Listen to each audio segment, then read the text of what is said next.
ꯑꯍꯥꯟꯕꯃꯛꯇꯗ Manipuri Audio Book ki maikaidagi pumnamapu taramna okjari. Audio Book asina Class 9 ki Manipuri Textbook ta yawba Hijam Anganghal singhana iba seireng Mingchat Thiba haiba seireng asi pathokjari. Hauzik laubirasi seireng Mingchat Thiba. Mingchat haiba nahakpu lamdam kaida leikraba. Taret chenja tingduna nangbu karam phangsiba.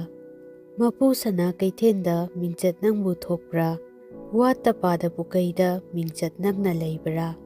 Awang chingi chingdonda pamin thakta satbara. Amam lokki loknungda thaudu nungum tabra. Iren pung leikhada luptuna leikrabra. Wang malamba phangdana korau thakta leibara. Mi kayagi phanaba nangidamak yaurake.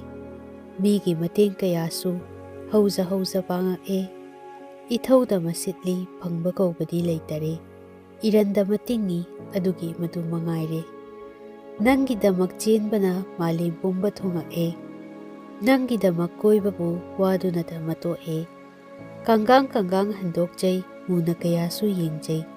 Dubu hekta machaybi phananona mangangjay. Hairang pambi thabana taujing mahai chakhare. Lairang mau sembana singel mapal chinkhare. Mingchat maru hunbadi tala mahai yandare. Pamil chara thabasu taujing mahai chadare. Pukchel chawba nupana thamoinungda thamkraboi. Thaujal heiba makhoina khudum chetna paikraboi. Nangbu phangge ningbana nangbu phangna haunabra.